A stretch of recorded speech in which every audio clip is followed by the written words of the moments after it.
Many Americans have made it clear over the last 72 hours that they aren't going to simply sit down and let Mitch McConnell get away with stealing a second Supreme Court seat.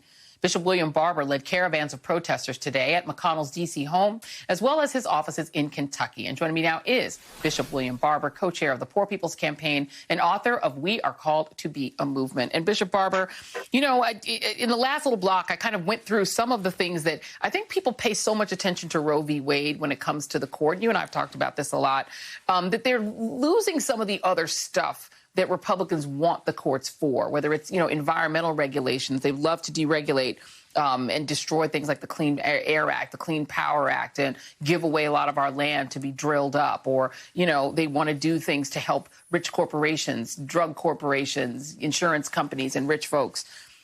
Do you think that that message has gotten through to people on the ground, that it's more than just Roe? They want to do a lot more than that?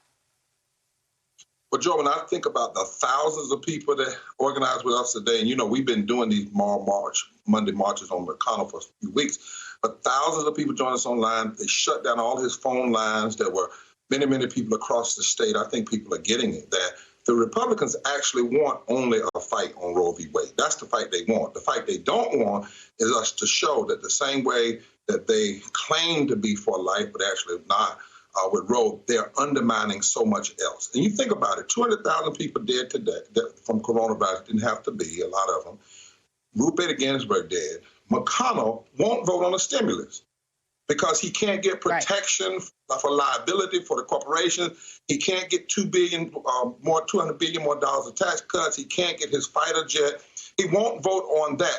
And neither will he vote on fixing the Voting Rights Act for over 265 days a day. But he wants to vote to fill a seat. And we know when we check all of these justices that have come through him, 95% of the time they vote for corporations. They want to treat corporations like people and people like things. They vote for the health insurance companies and not for health care for the people. They vote for the polluters. They vote against labor unions. So we have to be very clear about what we see. McConnell is infected. He's infected with lies. He's infected with greed. He's infected with a lust for power. He's infected with a commitment to the corporate bosses. He's infected with racism. And the only vaccine is the people's voice and the people's vote. And I believe people are starting to get it.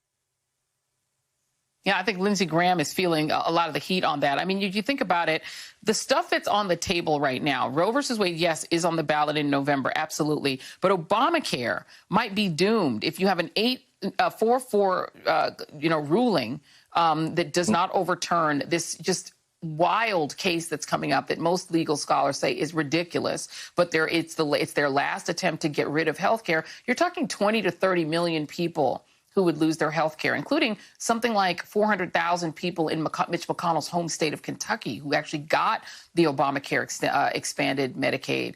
And so I guess, is that the fight that Democrats should be having, is over things like Obamacare, over things like the Voting Rights Act, as well as just Roe? Yes, certainly, because also we're talking about death in that reality, Joy. Now, you're talking about the 400,000 people that received help from Affordable Care in Kentucky, but nearly 1 million people that are uninsured. And when we think about if they roll back the Affordable Care Act, you're rolling back protections for pre-existing condition. But if you had COVID, that's a pre-existing condition. We're talking about the possibility of rolling back health care at a time when we had 87 million people uninsured or underinsured, even with the Affordable Care Act before COVID, and now another 27 million people uninsured because they've lost their jobs. And we have an insurance policy in this country where more often than not, people's health care is connected to their job and not their humanity and their body. This is serious business. And that's why I say he's infected with greed and lies and infected with racism. And the only vaccine is the people's vote and the people's voice. Now, you did something early on that segment, and I want to mention it. In the segment, you talked about these states, and you said that how they are the smallest population states, but we're getting, they're getting so much representation. The other part of that is, though, those small states, if poor people and low wealth people of every race, creed, and color, many of them, if they vote just 1%, 2%, 19% higher, 1% in Michigan, 19% in North Carolina, so forth and so on, those states don't have to produce Republican senators. They can actually produce senators that will be more concerned about the people than their own greed. So this is a real fight. And this is not a fight that we can't win. It's a fight that, in fact, we have to win.